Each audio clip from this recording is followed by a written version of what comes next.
தையிட்டி விகாரை அமைந்துள்ள காணிகளை அளவீடு செய்வதனை தடுத்து நிறுத்த கோரி விகாராதிபதி பலாலி போலீஸ் நிலையத்தில் முறைப்பாடு. தையிட்டி விகாரை அமைந்துள்ள மக்களின் காணிகளை அளவீடு செய்யும் நடவடிக்கை ரத்து.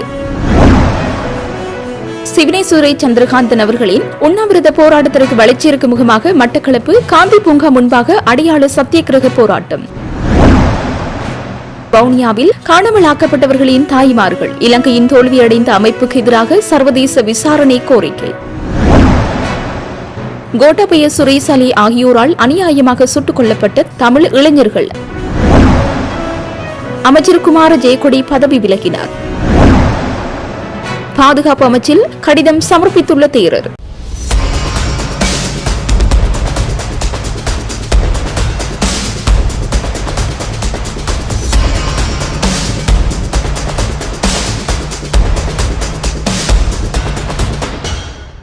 தையிட்டி விகாரை அமைந்துள்ள காணிகளை அளவீடு செய்வதனை தடுத்து நிறுத்த கோரி விகாராதிபதி பலாலி போலீஸ் நிலையத்தில் முறைப்பாடு செய்துள்ளார். தையிட்டி விகாரை அமைந்துள்ள காணியின் உரிமையாளர்களில் 17 பேரின் காணிகளை இன்றைய தினம் அளவீடு செய்வது எனவும் அதற்கு காணி உரிமையாளர்கள் சம்மதிக்க வேண்டும் என கடந்த 11ஆம் தேதி கடற்றொழில் அமைச்சர் சந்திரசேகர் மற்றும் மாவட்ட செயலர் பிரதீபன் ஆகியோர் காணி உரிமையாளரிடம் கோரியிருந்தனர். அதன் அடிப்படையில் இன்றைய தினம் காணி அளவீட்டு பணிகளை முன்னெடுக்க நடவடிக்கைகள் எடுக்கப்பட்ட நிலையில் நேற்றைய தினம் தையிட்டி விகாரை விகாராதிபதி ஜின்தோட்டை நந்தாராம தேரர் விகாரை காணியினை சட்டவிரோதமாக அளவீடு செய்ய முயல்வதாக பலாலி போலீஸ் நிலையத்தில் முறைப்பாடு செய்துள்ளார். அதேவேளை நேற்றைய தினம் இரவு 3 பேருந்துகளில் தென்னிலங்கையில் இருந்து விகாரை வழிபாட்டிற்கென பலர் வருகை தந்து விகாரையில் தங்கியுள்ளனர். இந்த நிலையில் இன்றைய தினம் பலாலி போலீசார் விகாரை அமைந்துள்ள பகுதியில் குவிக்கப்பட்டு பாதுகாப்பு பலப்படுத்தப்பட்டுள்ளது. அதேவேளை தமது காணிகளை அடையாளம் காட்ட என காணி உரிமையாளர்கள் விகாரை பகுதிக்கு வந்துள்ளனர். இருந்த போதிலும் காலை 9:30 மணி வரையில் காணி அளவீட்டு பணிகளுக்கு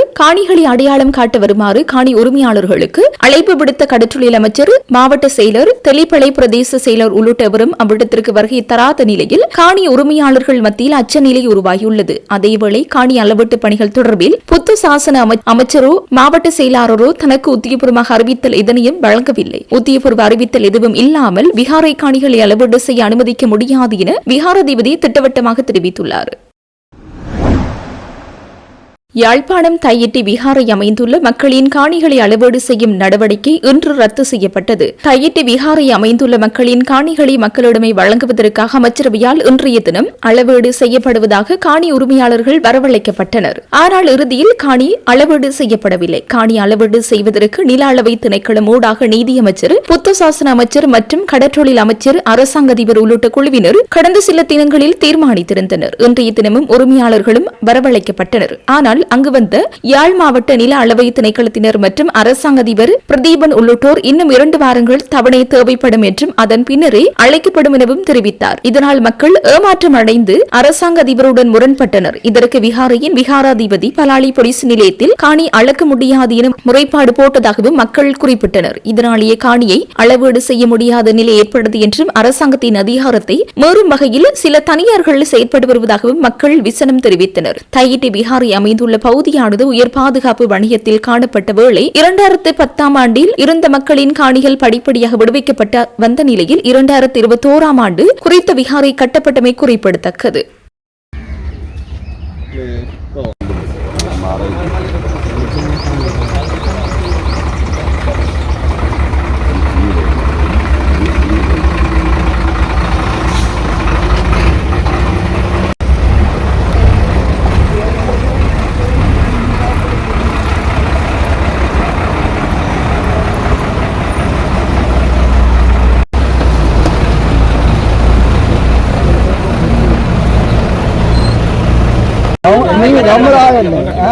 நாங்க அவ்வளவு வேதனையுடன் வேதனையுடன் நிக்கிறோம்.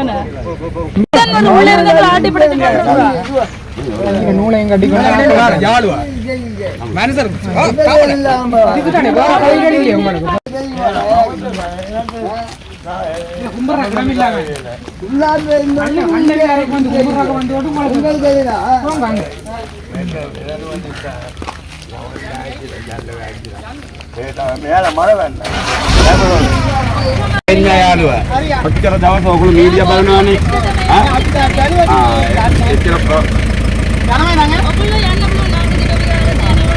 අපේ පරම්පරාවටම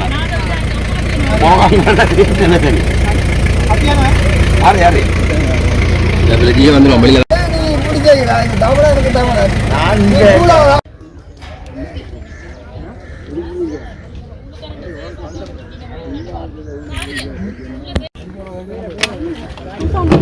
தண்ணி எடுத்துட்டு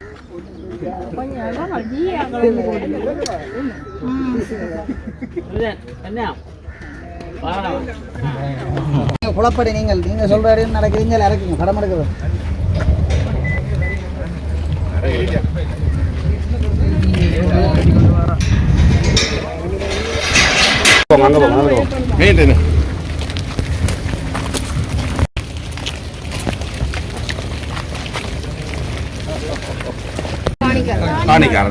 வெள்ளிமயிலுமா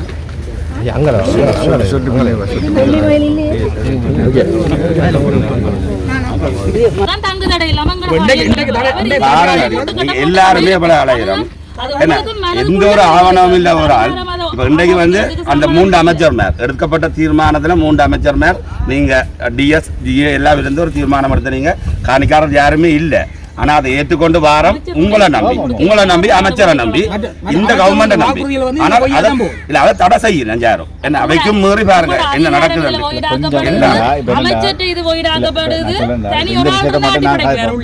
இந்த விஷயத்தை நாங்கள் உரிய ஏற்பாட்டோடு தான் நாங்கள் செயற்பட்டு முளையில் கூட்டத்துக்கு வர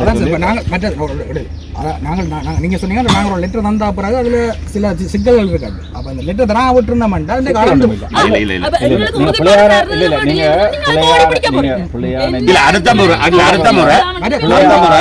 குறைஞ்சபட்சம் குறைஞ்சபட்சம்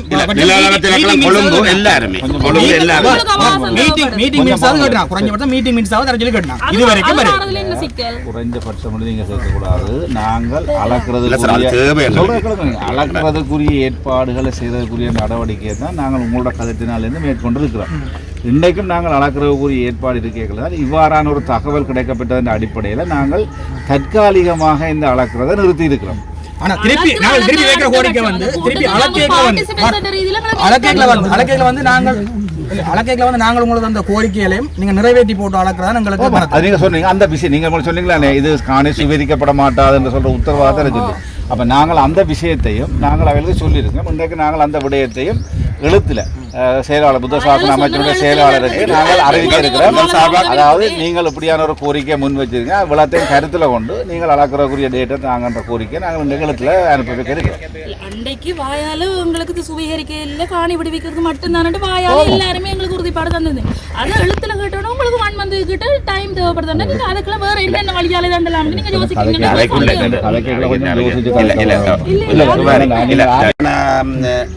உங்களுக்கான மேல்மட்ட அழுத்தங்கள் நிறையவே இருக்குன்னு விளங்குது.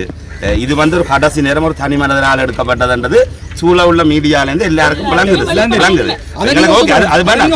ஒத்துக்கொள்ற கஷ்டம் நீங்க அடுத்த முறை எங்களுக்கு 3 கூடத்துக்கும் மக்கள் சார்பா நீங்கள் ஒரு ஆளை கூட அவங்களுக்கு ஒரு கவலை எங்கள ஒரு ஆளோ 2 பேர் தேர்ந்தெடுத்து நீங்க கூட்டிக் கொண்டு போறீங்க. நாங்க கூட்டிட்டு போறது இல்ல. எங்களுக்கு அமைச்சர் புத்த சாசன அமைச்சர் கடிதம் வந்தது. அரசாங்க அதிபரையும் பிரதேச செயலாளரையும் கலந்து கொள்ள சொல்லி அதே போல கௌரவ அமைச்சரையும் கலந்து நாங்கள் போய் கலந்து கொண்ட இடத்துல நீங்க மினிட்ஸை பார்த்தீங்கன்னா தெரியும் அந்த கூட்டத்தில் அதுல நாங்கள் கையளிக்கலாம். எங்கள் சார்பாக நடக்கிறது எங்களுக்கு ஒரு கொப்பி கையளிக்கலாம். ஆனால் எடுப்பது ரொம்ப கஷ்டம். அந்த கூட்டத்தில் சொல்லப்படும் அந்த கூட்டத்தில் நாங்கள் சொன்னாங்க இந்த காணியை அளக்கிறதாக இருந்தால் நான் சொன்னேன் இந்த காணியை அளக்கிறதா இருந்தால் நிச்சயமா 2024ஆம் ஆண்டு அளக்கைக்குள்ள பொதுமக்கள் அளக்கிறதுக்கு விட இல்லையோ வேற இல்லையோ அது நடந்தது. இந்த முறை பொதுமக்கள் கட்டாயம் வர வேணும்னு சொன்னால் அந்த கோரிக்கையை கௌரவ அமைச்சரும் அந்த அதுல முன்மொழிஞ்சு கட்டாயம் வர அப்ப எல்லாரும் ஏற்றுக்கொண்டு அந்த காணியில உங்களையும் பங்குதாரரை வச்சுக்கொண்டு அளக்கிறதுக்கு முழு டிபார்ட்மெண்ட் காணிக்காரர் இல்லாம அளக்கையில உண்மையிலே இது தனியார் காணி எங்கட கோரிக்கை இல்லாமல் ஒரு பிரச்சனை தான் அளக்க வர்றீங்க. அப்ப எங்களோட சைன் வேண்டவனுமான நிலப்பாடும் அங்க வருது. என்ன இது பிரைவேட் காணி அனுமதி உறுதிப்படுத்துறாண்ட அனுமதி நாங்க தான் உறுதிப்படுத்தணும். அப்ப நீங்க அடுத்த முறை இப்போ இது சர்வே டிபார்ட்மெண்ட் கொழும்பு எல்லாரும் அடுத்த முறை நீங்கள் எழுத்து மூலம் எங்களுக்கான இதுகளையும் தருவீங்களா அளக்கிறாண்டால் இது சுவீகரிக்கப்படாமல் உங்களுக்கு காணி கையளிக்கப்படுறது எல்லா காணிக்கால் நிற்கணும் எல்லாட்ட கோரிக்கை இதில் அளக்காம விடுவிக்கிறாருங்கிற கோரிக்கை அது அது நியாயமோ இல்லையோ இவ்வளவு காலமும் அதிக பாதுகாப்பு வலயங்கள்ல இருந்து ஜிஏட்ட அரசாங்கத்தால் கையளிக்கப்பட்ட சகலதும் நீங்கள் உங்களுக்கு முன்னுக்கு இருந்த சகலருமே அந்தந்த இடம் விடுவிக்கப்பட்டதை ஒழிய அளவீடு செய்யப்படுறது முதலாவது உதாரணம் வடகிழக்கில். அப்போ இந்த உதாரணத்துக்கு ஏன் அப்படி விட்டு போட்டு அளக்கக்கூடாது? நீங்களும் நிற்கலாம். இதே இந்த திருட்டுத்தனமாக அடைச்சி வச்சிருக்கிறத எடுக்கக்கூடாது என்ற கேள்வி எங்களுக்கு இருக்கு. இது வந்து அதிக பாதுகாப்புத்தனம் இல்லை, திருட்டுத்தனமாக ஒரு ஆள் கையகப்படுத்தின இந்த காணியை எடுத்து போட்டு நாங்கள் முரண்பட மாட்டோம். எங்களுக்கு இல்லை வார முரண்பாடு அது சாதாரணமாக அலக்கை கபலாகாலமும் ஏதோ நடந்து கொண்டு தானே போகுது.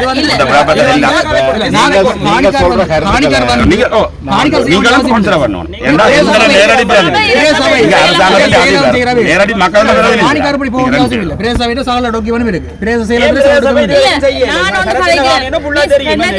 அளவடைக்கு இதே இடத்துல நீங்க வந்து நீங்க தானே என்ன காரணத்தா குழப்பம் நாங்க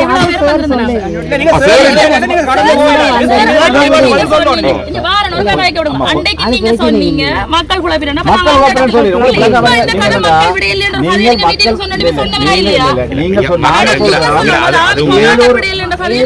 ஏதோ ஒரு வகையில மக்கள் என்றது ஒரு உதாரணமா எக்ஸெட்ரா எக்ஸெட்ரா மக்கள் உதாரணமா சொல்றீங்க அதே வழியில கொண்டு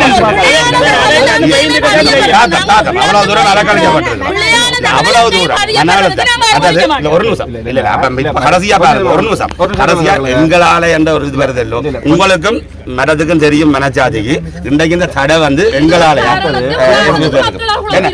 இந்தியன் தடையும் அண்டியான் தடையும் நாங்களா வேற பகுதியா அது தெரியும் எல்லாருக்கும். அவர் அதை நாங்கள் ஆக்கப்படுறோம். அந்த நோங்களுக்கு இருக்கு. நாங்கள் இன்றைக்கு வராமலே இந்த தகவல் உங்களுக்கு சொல்லியிருக்கலாம். ஆனால் நாங்கள் என்ன நாங்கள் உங்களை கூப்பிட்டு நாங்கள் வர அதால நாங்கள் என்ன செய்ய வந்து கதை கேட்கல. நீங்களும் கொஞ்சம் மரியாதையாக கருதி கொள்ள வேணும். நாங்கள் சொல்றோம் 2024 ஆண்டு காணி உரிமையாளர் சேர்த்து அளக்க வழி கிடைக்கல. அது ஏதோ ஒரு காரணத்தினால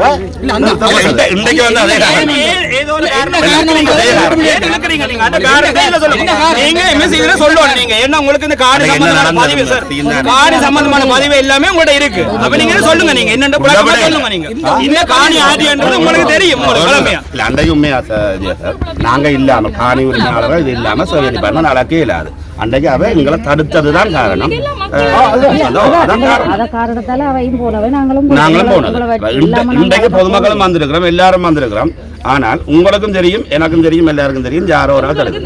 ஆனால் நாங்கள் கோரப்பட்ட கடிதத்தால மேலத்தால வந்ததா நீங்க வந்து உங்களுக்கு தெரியும் எங்கள் சார்பாக நீங்க இந்த இடத்துல இது சனத்தின் காணிதான்ன்றத அழுத்தமா சொல்லணும். இல்ல இல்ல இதுல சொல்லுங்க. ஹை செக்யூரிட்டி சோன்ல இருந்து உங்கள்ட்ட பேரபடுத்தியாச்சுன்னு சொல்றீங்க. அப்ப நீங்க எல்லாம் முடிவு எடுக்கணும். அதிக உங்களோட அதிகாரத்தை முழுமையா எடுக்கிறீங்க. உங்கள்ட்ட தந்தாச்சுன்னு சொல்றீங்க. சொன்னீங்க முழுமையா நீங்க எடுத்த முடிவுகளை நீங்க எல்லாம் பொறுப்பாளி. அதனால நாங்கள் பொறுப்புண்ட படியா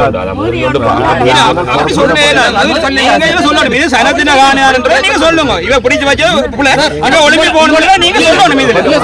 நீங்க சொல்லத்தான் வேணும். சனத்தின காணி சனத்தின காணி இது எல்லாம் உறுதி இருக்கு. பிரதேச சபை மிஸ் நீங்க வடிவா சொல்லணும். இது இவ ஒளிம்பி போகணும் நீங்க ஒரு ஸ்டேட்மெண்டா சொல்லுங்க. நீங்க அப்பயே நாங்க மீட்டிங்ல உங்களால இந்த காணி பொதுமக்கள் இந்த காணி என்று உறுதிப்படுத்துறதுக்கு உங்களுக்கு எடுத்தாங்க. நாங்கள் பிறகு அதில் ஒரிஜினல் எடுத்து அதை கொண்டு போய் கொடுத்து பிறகு பதிவாளர் நாய திணைக்களத்தில் அதை உறுதிப்படுத்தி நாங்கள் எங்களால் எங்களோட சக்திக்கு உட்பட்ட வகையில் என்னென்ன செய்ய வேணுமோ அதை நாங்கள் முழுமையாக செய்ததன் அடிப்படையில் தான் நாங்கள் காணி அளக்கிறதுக்குரிய தீர்மானத்தை எடுத்தினாங்க. இன்றைக்கு கூட நாங்கள் அதை அளக்கிறதுக்கு முயற்சி எடுத்ததுன்னா பொதுமக்களோட காணியை பொதுமக்களுக்கு கொடுக்க வேணும்ன்றதில் நாங்கள் எல்லாரும் கரிசனையாக இருக்கிறோம். இன்றைக்கு கூட அவர்கள் சொல்லியிருக்கிறார்கள், நாங்கள் அதை நிறுத்த இல்லை. நான் பக்கம் இப்போ நீங்கள் சொல்லுவீங்களே ஒரு கிழமையில சொல்லிங்கன்னா நாங்கள் மே மாதம் 15ஆம் தேதிக்குள்ள நாள் தாரணும். அப்போ நாங்கள் போய் விட்டதில் கொஞ்சம் தாமதம் ஏற்படுது. நாங்கள் மேக்சிமம் அதுக்குரிய செயற்பாட்டை செய்து தருவோம்ன்ற உத்தரவாதம் நாங்கள் தரோம். சார் உங்கள்கிட்ட ஒரு கேள்வி என்னென்றால் புத்தவியாரைக்கு உரிய காணி 20 பரப்பில் இருந்த 6 குடும்பத்தையும் எப்படி எழுப்பி நீங்கள் வெளியேற்றினீங்க? அதே மாவட்ட செயலம்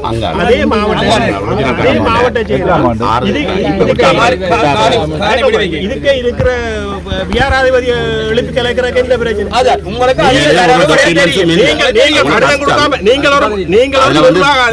நிர்வாக அதிகாரி கடிதம் கொடுக்காமல் ஒரு அலுவலை செய்ய முடியுமா? நாங்க நிர்வாக அதிகாரி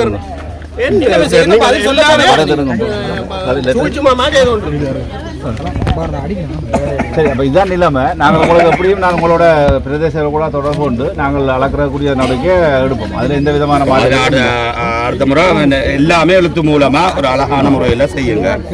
இது உண்மையா போய்க்காதுங்க. இது நீங்க வாய்மொழி மூலம் எங்களுக்கு வந்ததும் அந்தந்த பகுதிக்கு எழுத்து மூலம் போகாதது உங்களுக்கு எப்படி தடையா இருந்ததோ இதுல இருக்கிற மற்றவைக்கு எழுத்து மூலம் போகாதுன்னு தான் நேற்று போய் கடைசியா ஒரு மணி ஒரு முறைப்பாட்டின் மூலம் இது தடுக்கப்பட்டிருக்கா நாங்க பாக்குறோம். எங்கள்கிட்ட எழுத்து மூலம் ஒன்றுமே இல்லைன்னு அளக்க பார சொன்னது நீங்க சொன்னது மட்டும்தான் ஆவணம் இருக்கு. காணி உரித்து நிர்ணய திணைக்களம் எழுத்து மூலம் யாழ்ப்பாணத்தில் இருக்கிற காணி உரித்து நிர்ணய திணைக்களத்துக்கு எழுதி இருக்கு. காணியா அளவிடத்தில் எழுத்துல இருக்கு. அதன் அடிப்படையில் யாழ்ப்பாண மாவட்டத்தில் இருக்கிற காணி உரித்து நிர்ணய திணைக்களம் உடனடியாகவே அதை என்ன செய்திருக்குது, சர்வே டிபார்ட்மெண்ட்டுக்கு அனுப்பியிருக்கு. எழுத்துல அனுப்பியிருக்கேன். பிரதேச செயலாளர் ஆராய்ட்ட காணின்ற விருது எழுத்துல எல்லாமே எழுத்து மூலம். இதே வேளையில் நான் நேற்றைய தினம் புத்த சாசன அமைச்சுக்கு இந்த நடைமுறை மேற்கொள்ளப்படுகின்ற விஷயத்தை நாங்களே அரசாங்க நடைமுறையில் நாங்கள் எழுத்துல எல்லாம் அறிவிச்சிருக்கிறோம். இதோட சின்ன தடங்கள் அல்லது நீங்கள் சொல்ல இடையூறு ஏற்றுக்கொள்கிறோம். ஆகவே இதை நாங்கள் சரியான முறையில் ஒழுங்குபடுத்தி நாங்கள் உங்களுக்கு அடுத்த மாதம் 15ஆம் தேதி கிடையில அளக்கக்கூடிய முழுமையான ஒழுங்கு சேர உத்தரவாதம்.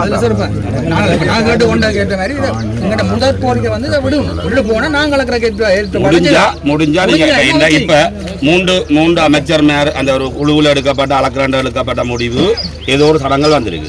அதே போல அந்த குழுவோட நீங்க தெரிவிங்க. அந்த 3 முக்கிய அமைச்சர் 2 பேர் புத்தசாசன அமைச்சர் நீதி அமைச்சர் 2 பேரும் கடத்தொழில் அமைச்சர். புத்தசாசன நீதி அமைச்சர் கடத்தொழில் அமைச்சருக்கு தெரியுமோ தெரியாது வெளிநாடு போட்டார் வெளிநாடு இருக்கிறார். மற்ற 2 அமைச்சருக்கும் இவ்வளவு காலம் நடைமுறையில் இருந்தது மக்கள் கோரிக்கை. ஏன்னா தொடர்ந்து வந்து அளந்து நாங்கள் வந்து போகிறோம். விட்டுட்டு வரைக்கும் எல்லாருக்கும் தெரியும், சகலருக்கும் தெரியும், காவல்துறையில இருந்து சகலருக்கும் தெரியும்.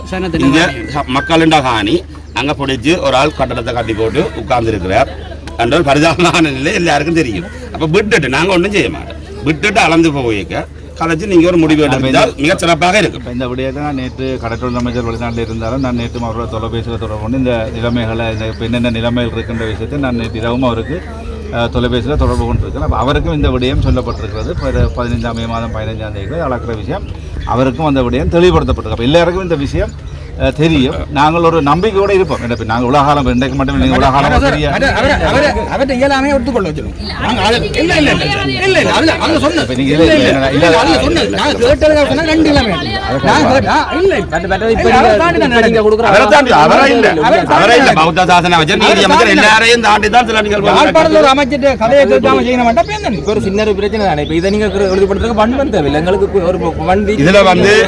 மாவட்ட செயலாளருக்கு கணிசமான அதிகாரங்கள் இருக்கு. அரசாங்கம் தன்னுடைய அதிபராக மாவட்டத்துக்கு நியமிச்சுட்டு அதே அரசாங்கம் இன்றைக்கு நாங்கள பார்வையில சரியா இந்த மாவட்ட செயலாளரையும் உதாசீனம் செய்திருக்கிறதாயும் இதை பார்க்கலாம். ஏன்னா இந்த கூட்டம் முடிவெடுத்த யாரும் இல்லை. மாவட்ட செயலாளர் மக்களோட அனுப்பி என்ன ஒரு பலதரமான மாவட்ட செயலத்தில் நடக்க போற டிசிசி மீட்டிங்ல இது ஒரு முடிவா எடுத்து நீங்கள் அவருக்கு அதிகாரம் இருக்கு. அதுக்கு முதலே அளக்கிறத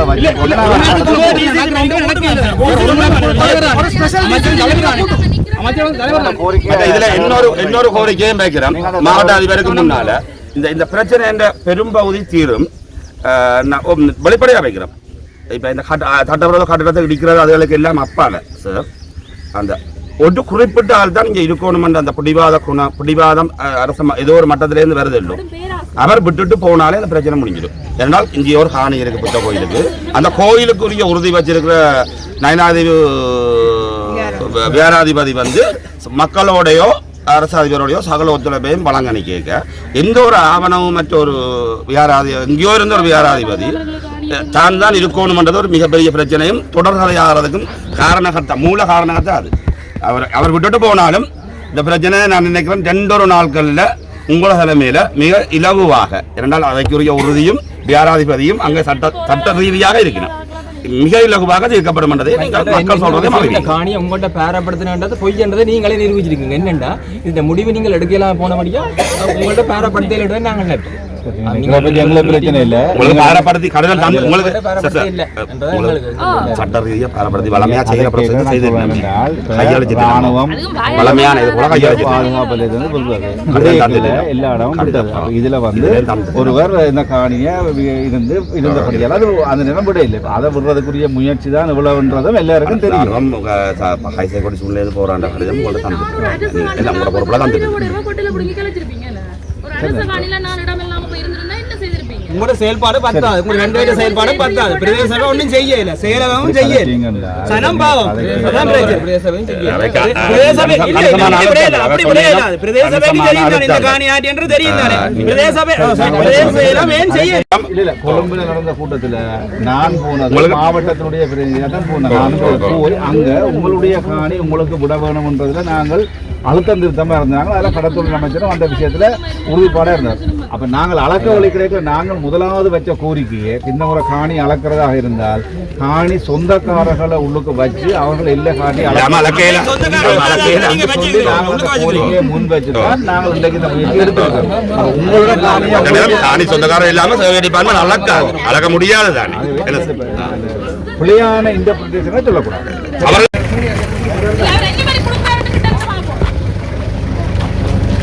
விட்டா தானே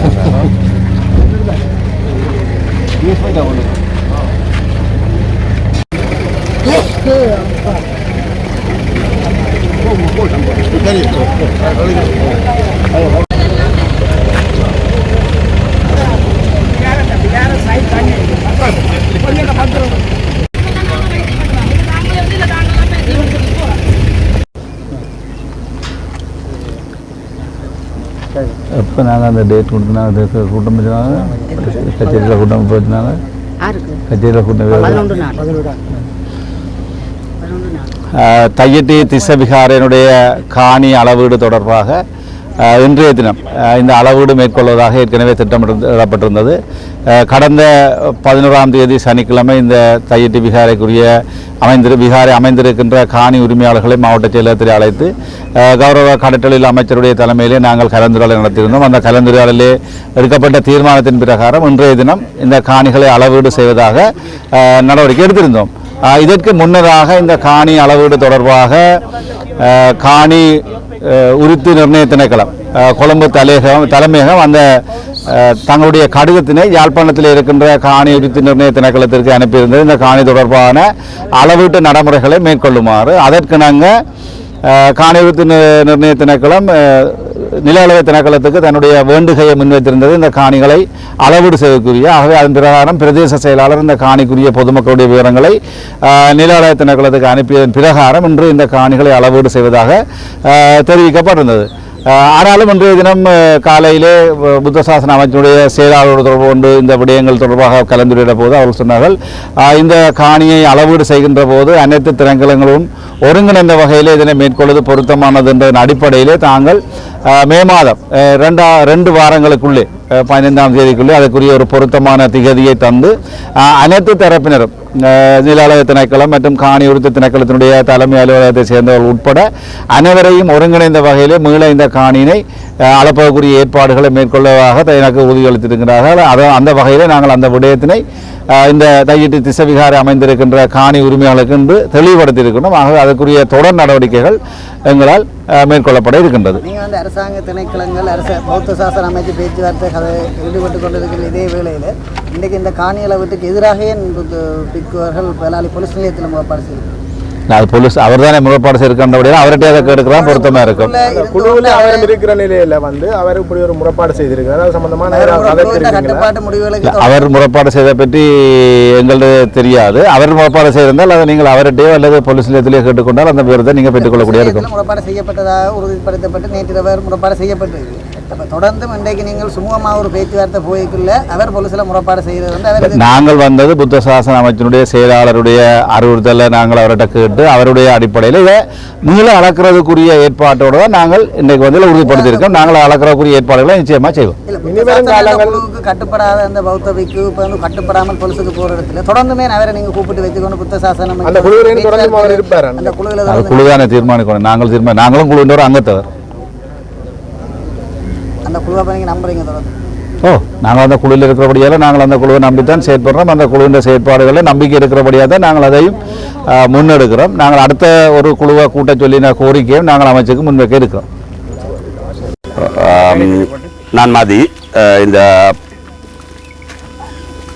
திஸ்ஸவியார் என்று அழைக்கப்படுற இந்த கட்டடத்தின் கட்டப்பட்டிருக்கிற இடத்தின் காணி உரிமையாளர்கள் ஒருவர் இன்றைக்கு எங்களுக்கு ஜிஏஆல டிஎஸ் மூலம் தாங்கள் இந்த அபகரிக்கப்பட்ட காணி சம்பந்தமாக அரச உயர்மட்டத்தில் நீதி அமைச்சர், புத்த சாசன அமைச்சர், கடத்தொழில் அமைச்சர், பிரதேச செயலாளர், மக்களின் சார்பாக காணிகள் இழந்தவர் சார்பாக பிரதேச செயலாளரும் அரசாங்க அதிபரும் உள்ளடக்கப்பட்டு ஒரு கமிட்டி 3-4 தரம் கூடியிருக்கணும். அந்த எந்த ஒரு இதுலேயுமே காணி இழந்தவர் சார்பாக யாருமே போகையில்லை. அதுக்கு அரசாங்க அதிபர் வந்து காணி இழந்தவர் சார்பாக தாங்கள் தான் போகிறோம் என்று சொன்னவர். ஆனால் அந்த காணியை கவலையரம் செய்து அதுக்குள்ளே இருக்கிற அந்த விகாராதிபதி அந்த கூட்டத்தில் கலந்து கொள்கிறார். அந்த கூட்டங்களில் எடுக்கப்பட்ட முடிவின் அடிப்படையில் இந்த காணிகளை மக்களின் காணி மக்களுக்கு என்ற இந்த ஏகேடி அரசின் கொள்கைக்கு அமைய மக்களுக்கு கையளிக்கிறதுக்காக முடிவெடுக்கப்பட்டிருக்கண்டும். அந்த மக்களுக்கு கையளிக்கப்படுகிறதுக்கு காணிகளை அடையாளப்படுத்தணும். 17 பேரோ அதுக்கு மேற்பட்டவர்களோ, நாங்கள் 17 பேர் என்ற ஆவணங்கள் கையளிச்சிருக்கிறோம். அந்த 17 பேரும் மேலதிகமாக யாரும் இருந்தால் வாங்கும் உங்களோட காணியை மக்களுக்கு கையளிக்கிறதுக்கு காணிகளை அடையாளப்படுத்தணும். அது நிலவலத்தினங்களத்தின் ஊடாகத்தான் இயலும். அதுக்கு நிலவல திலக்கணத்தினோட வந்து காணி அளவீடு செய்கிறதுக்கு இன்றைக்கு வாங்கன்றதான் எங்களை கூப்பிட்டு அதுக்கு நாங்கள் முதல் போய் அரசாங்க அதிபர்கிட்ட சில கோரிக்கைகளை முன் வச்சுனாங்க. அரசாங்க அதிபர் எல்லாமே எதுவுமே ஒன்றும் எழுத்து மூலம் இல்லாமல் வாய்மொழி மூலம் எங்களை நம்பி நீங்கள் வரலாம், நாங்கள் உங்களோட காணிகளை பிடிப்பிச்சு தருவோம், விடுவிப்பதுக்காக மட்டும்தான் அளக்கிறோம், சுவீகரிக்கிற நோக்கம் எதுவுமே இல்லை. மற்றது இதில் சுவீகரிக்க முடியாது. இலங்கை எனக்கு தெரிஞ்ச சட்டவியலின்படியும் எங்களுக்கு ஆலோசனை கூறின சட்டத்தறிஞர்களின்படியும் மதஸ்தலங்களுக்கென்று சுவீகரிக்க சட்ட ஏற்பாடுகள் இல்லை. முன்னுக்கு வரலாற்றிலையும் எந்த ஒரு பதிவுகளும் இல்லை மதஸ்தலங்களுக்கு சுவீகரித்தது. அப்போ இருக்கிறது மதஸ்தலம்னு சொல்லிக்கிறோம். எங்களுக்கு அது கட்டிடம் அந்த மதஸ்தலத்துக்கான சுவீகரிக்கிற சட்ட ஏற்பாடுகள் இல்லாதபடியால் நாங்கள் ஓகே அரசாங்க அதிபரை நம்பி இந்த அளக்கிற இடத்துக்கு வந்த நாங்கள். ஆனால் நேற்று ராவோட சில ஏற்பாடுகள் அந்த 3 அமைச்சர் மேலையும் அரசாங்க அதிபரையும் தாண்டி சில ஏற்பாடுகள் அதுக்கு ஒவ்வொரு காரணம் எதுவுமே எழுத்து மூலம் எங்களுக்கு கையளிக்கப்படவில்லை. வாய்மொழி மூலம் ஒவ்வொரு காரணத்தை சொல்லி இன்றும் அளவை தடப்பட்டிருக்கிறது. எங்கள் காணிகளை நாங்கள் அடையாளப்படுத்துறதுக்காகவும் அது விடுவிக்கப்படுகிறதுக்காண்டியும் என்று அழைக்கப்பட்ட நாங்கள் இன்றும் அது ஒரு தனி மனிதனால் இப்போ நாங்கள் எத்தனையோ தரம் இதுக்கு முறைப்பாடு செய்ய காவல்துறையிட்ட போனால் முறைப்பாடு எடுக்கிற நிலையில் அவை இல்லை. ஆனால் நேற்று ராவு எந்த ஒரு ஆவணமும் இல்லாமல் ஒரு ஆளுட முறைப்பாடு அங்கே பதிவு செய்யப்பட்டிருக்கிறது. அவர்களை ஏற்றுக்கொண்டிருக்கிறார்கள். பதிவு செய்யப்பட்டு அதை மூல காரணமாக நாங்கள் புரிஞ்சு கொள்கிறோம். வேறு பல காரணங்கள் அங்கே இருக்கிறதாகவும் அவர்கள் தகவல் சொல்கிறார்கள். இன்று அளவு முழுமையாக நிப்பாட்டப்பட்டு மே 15க்குள்ள மீண்டும் அளவிடப்படும் என்று இன்றைக்கு அரசாங்க அதிபரால் எங்களுக்கு ஒரு வாய்மொழி மூல உத்தரவாதம் தரப்பட்டிருக்கு. ஆனால் மீன்பிடி அமைச்சர் ஜாழ் மாவட்டத்துக்கு கண்டு விசேஷமாக இருக்கிற அமைச்சர் சந்திரசேகரன் ஒரு மாதத்துக்குள்ளேயோ 2 கிழமைகள் அளந்து மிக குறுகிய காலத்துக்கு உங்களுக்கு காணிகள் விடுபடும். இப்போ அளந்து கொண்டு போய்க்க எங்களோட நிலையில் வந்து நாங்கள் கேட்ட கேள்விகளுக்கு யாரும் பதில் சொல்ல இல்லை. பீகாரைக்குள்ள எங்கட ஒரு நிலை போயிருந்தால் பீகாரை என்று சொல்கிற அந்த கட்டடத்துக்குள்ள அந்த கோபுரத்துக்குள்ள எங்கட ஒரு நிலை போயிருந்தால் அதுக்கு என்ன செய்வீங்கள்? ஆனால் அது ஒரு கல்லை வச்சுட்டு போவோம். கல்லை வச்சுட்டு போட்டு அப்புறம் என்ன நாங்கள் வந்து எடுக்கிறது அந்த நிலப்பாடு ஒன்றுக்குமே பல கேள்விகளுக்கு பதில் இல்லாமல் வந்து அதுக்கும் பதில் இல்லாமல் செய்திருக்கணும். இதில் வெளிப்படையான இன்னொரு இது இன்றைக்கு எங்கேயுமே அதிக பாதுகாப்பு வலயம் வடகிழக்கில் சகல மாவட்டங்களிலையும் இருந்தது. எல்லாமே மாவட்ட செயலாளர் ஊடாக மக்கள்கிட்ட படிப்படியாக கையளிக்கப்பட்டது ஒவ்வொரு அரசாங்கத்தினாலையும். யுத்தம் முடிஞ்சா பிறகு அப்படி கையளிக்கப்பட்டு எந்த சந்தர்ப்பத்திலையுமே நில அரசாங்க நில அளவையாளர்களால் அளக்கப்பட்டு கையளிக்கப்படவில்லை. அந்த அவங்களுடைய வேலையில பின்னகர்த்தி இடங்கள் விடப்பட்டு மக்கள் பல கஷ்டங்களுக்கு மத்தியில் அளவீடுகள் செய்தவை. ஆனால் இதில் எங்களை அரசாங்க அதிபரும் சொல்றார் தன்னிட்ட கையளிக்கப்பட்டது. இப்போ அதிக பாதுகாப்பு விலையும் இல்லை. அப்போ இந்த வேலிக்குள்ளே இருக்கிறது யார்? வேலிக்குள்ள சிவிலோட நீங்கள் படம் எல்லாம் கிடைத்தனீங்க. இது ஒரு பாதுகாப்பு இல்லாமல் எங்கிற காணிகள் ஒரு ஆள் கையகப்படுத்தி வச்சிருக்காது. ஒரு ஆள் ஒரு குடும்பம் கையகப்படுத்தி வச்சிருக்கு. அது பாதுகாப்பு வலயத்திலிருந்து கையளிக்கப்பட்டுது.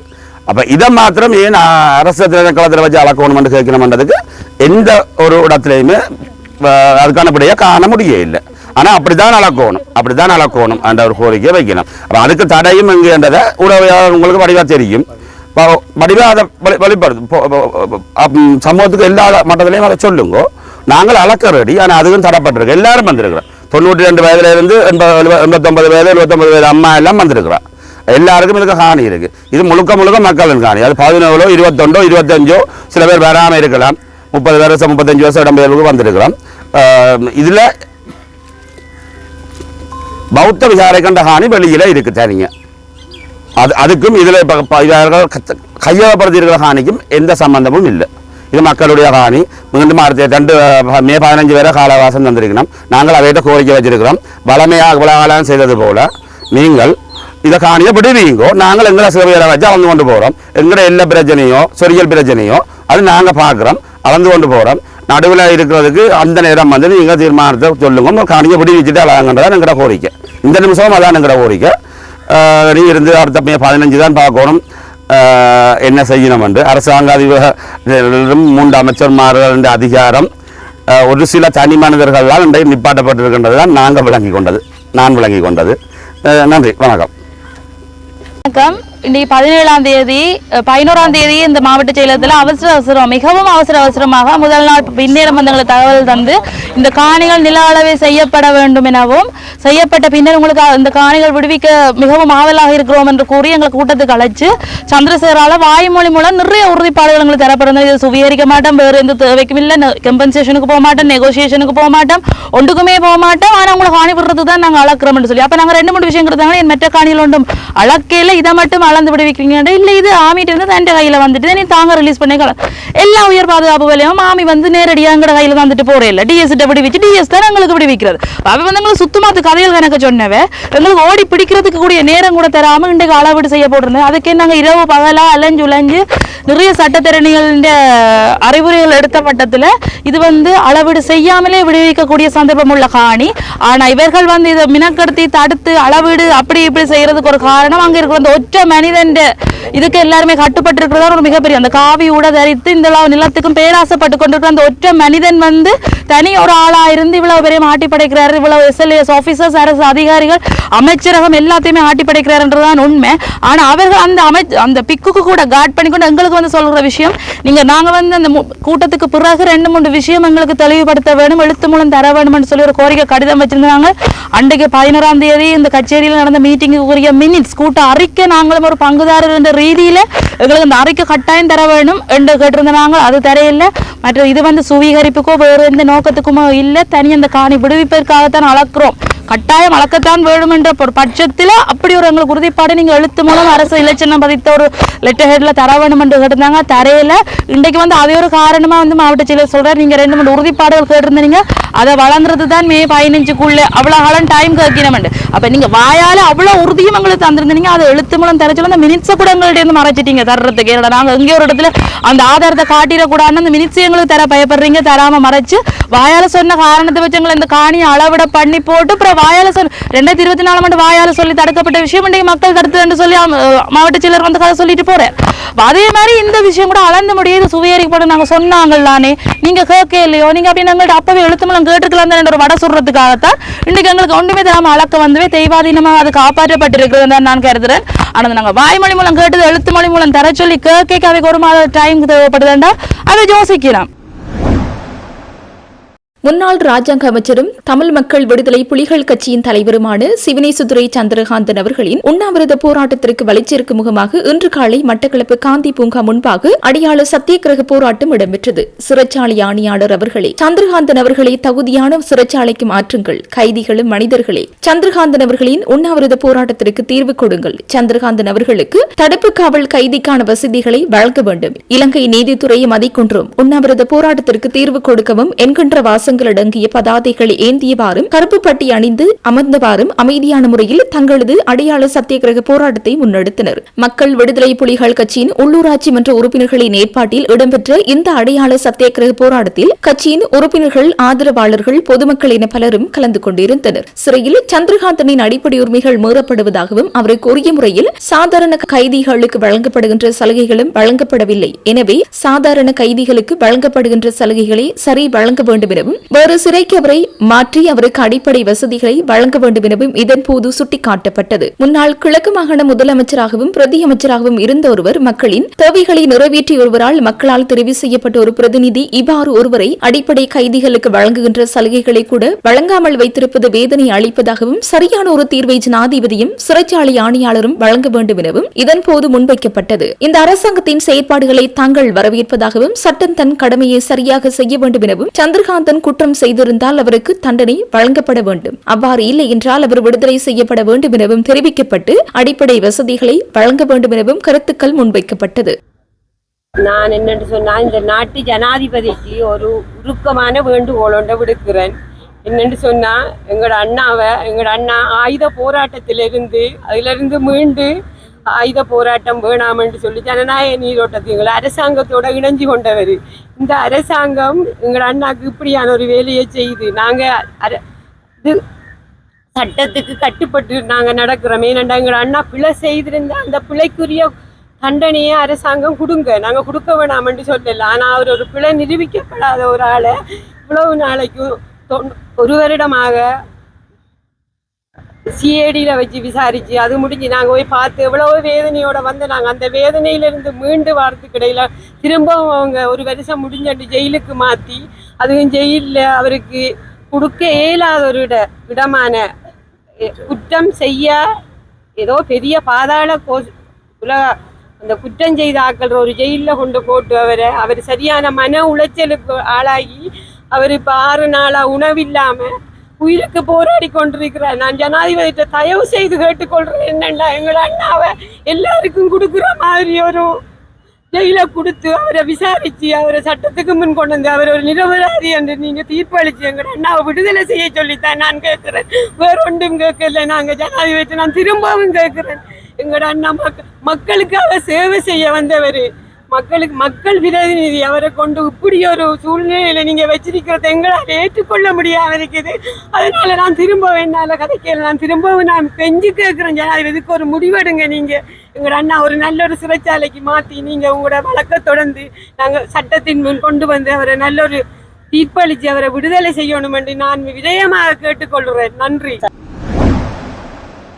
வவுனியா தமிழர் தாயகம் வவுனியாவில் 3354வது நாளாக போராட்டம் நடத்தி வரும் காணாமலாக்கப்பட்டவர்களின் தாய்மார்கள் பல ஆண்டுகளாக உண்மை, நீதி, பதில் ஆகியவற்றை வழங்க தவறியுள்ள இலங்கையின் காணாமலாக்கப்பட்டோர் அலுவலகம் மீது கடும் அதிருப்தியை வெளியிட்டு உடனடி சர்வதேச விசாரணையை கோரியுள்ளனர். இது தொடர்பில் தமிழர் தாயகத்தில் வழிந்து காணாமலாக்கப்பட்டோரின் உறவினர்கள் சங்கம் இன்று நடத்திய ஊடக சந்திப்பில் கலந்து கொண்டு கருத்து வெளியிட்ட சங்கத்தின் செயலாளர் ராஜ்குமார்.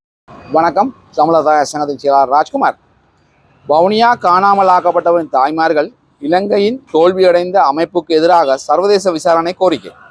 வவுனியாவில் 3354வது நாளாக போராட்டம் நடத்தி வரும் காணாமலாக்கப்பட்டவரின் தாய்மார்கள் பல ஆண்டுகளாக உண்மை, நீதி, பதில் ஆகியவற்றை வழங்க தவறியுள்ள இலங்கையின் காணாமலாக்கப்பட்டோர் அலுவலகம் OMB மீது கடும் அதிருப்தியை வெளியிட்டு உடனடி சர்வதேச விசாரணையை கோருகின்றனர்.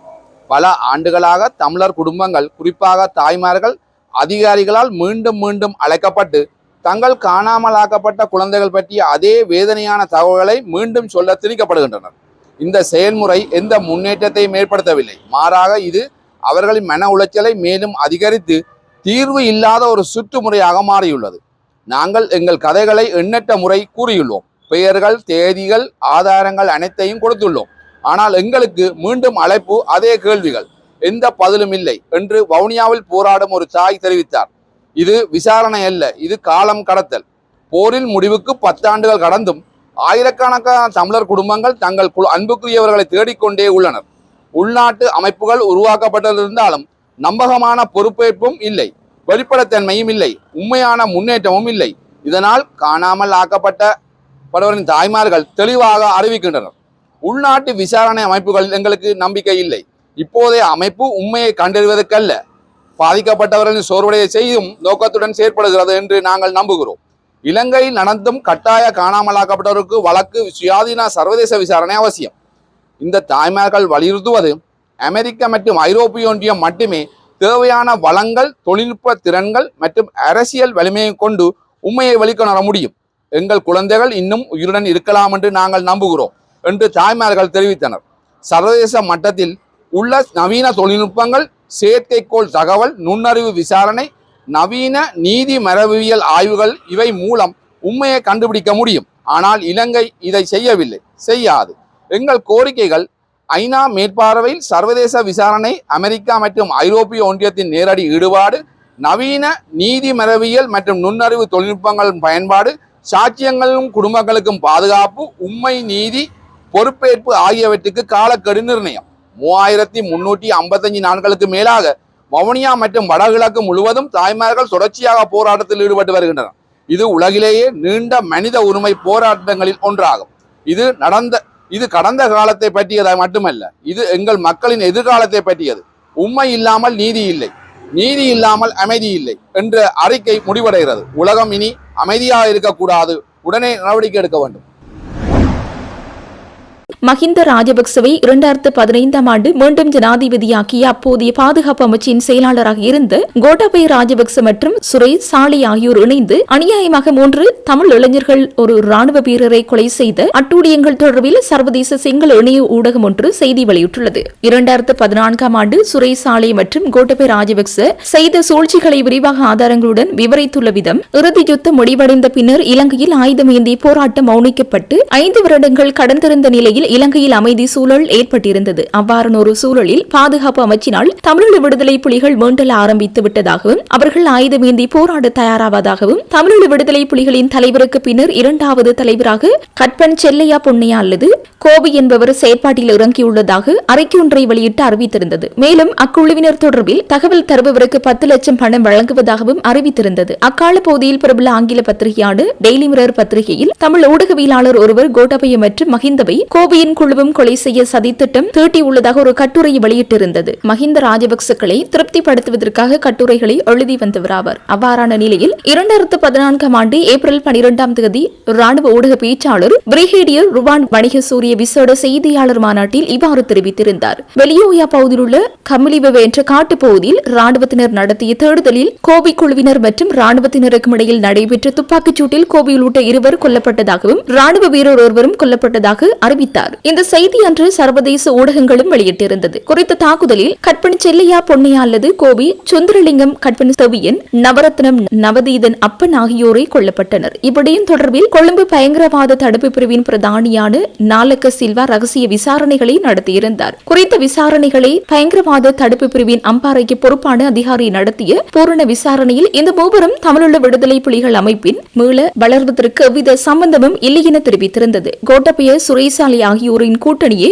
கோபிக்கு விடுதலை புலிகளின் புதிய தலைவர் என்ற நாமத்தை விதைத்தவர்கள். கோபி 32 வயதான சாதாரண லோரி சாரதி ஆவார். கோபி தமிழீழ விடுதலை புலிகள் அமைப்பில் இருந்த போரின் பின்னர் புனர்வாழ்வு பெற்று சாதாரண மனிதராக வாழ்ந்தவர் ஆவார். கொல்லப்பட்டவர்கள் ஒவ்வொரும் கிளிநொச்சியில் உள்ள ராணுவ முகாமில் வேலை செய்துள்ளனர். கோபி 2014 ஏப்ரல் 6ஆம் தேதி ராணுவ புலனாய்வு பிரிவினால் கைது செய்யப்படுவதோடு ஏனைய மூவரும் கைதாகியுள்ளனர். கோபி கைது செய்யப்பட்டதை அன்று வடக்கின் கட்டளை தளபதியாக இருந்த மேஜர் ஜெனரல் உதய பெரேரா சம்பவம் தொடர்பில் அறிவித்துள்ளார். குறித்த செய்தி ஏப்ரல் 8ஆம் தேதி 2014 உதயன் பத்திரிகையிலும் பிரசுரமாகியுள்ளது. அதன் பின்னர் இவர்களை சுரேசாலை 2014 ஏப்ரல் 10ஆம் தேதி ரகசியமாக புளியங்குளம் முகாமுக்கு மாற்றியுள்ளார். அதன் பின்னர் 2014 ஏப்ரல் 11ஆம் தேதி சுரேசாலைவின் வேண்டுதலின் பேரில் அன்றிரவு வெளியூயா கம்பிலிவெவ காட்டு பகுதிக்கு கொண்டு செல்லப்பட்டு சுட்டுக் கொல்லப்பட்டனர். இந்த இடத்திற்கு அடிமட்ட உதவிகளை ராணுவ புலனாய்வு பிரிவில் கடமையாற்றிய lance corporal Selvarajan Kamalanathan SK என அழைக்கப்படும் அதிகாரியே தகவலையே வழங்கியுள்ளார். இவர் குருநாகலைச் சேர்ந்தவர். இருவரையும் அன்று அந்த காட்டில் சுட்டுக் கொன்றுள்ளனர். ஏனென்றால் இந்த திட்டத்தில் அனைத்து விடயங்களும் அறிந்திருந்ததால் இவரும் அந்த துப்பாக்கிச் சூடில் கொல்லப்பட்டதாக மேற்கூறிப்பட்ட கதையை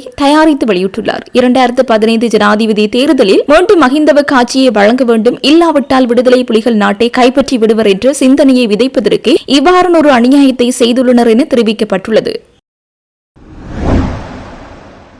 எரிசக்தி அமைச்சர் குமார ஜெயக்கொடி சற்று முன்னர் பதவி விலகியுள்ளார். அவர் தனது பதவி விலகல் கடிதத்தை இன்று பிற்பகல் ஜனாதிபதியிடம் கையளித்ததாக தெரிவிக்கப்படுகின்றது. மேலும் எரிசக்தி அமைச்சின் செயலாளரும் தனது பதவி விலகல் கடிதத்தை கையளித்துள்ளதாக செய்திகள் வெளியாகியுள்ளன. நிலக்கரி இறக்குமதி தொடர்பான சர்ச்சைகளை ஆய்வு செய்வதற்காக நியமிக்கப்பட்டுள்ள ஜனாதிபதி ஆணைக்குழுவின் விசாரணைகளுக்கு ஒத்துழைப்பு வழங்கும் வகையில் இவ்வாறு அமைச்சர் பொறுப்பிலிருந்து குமார ஜெயக்கொடி விலகியுள்ளதாக தெரிவிக்கப்படுகின்றது.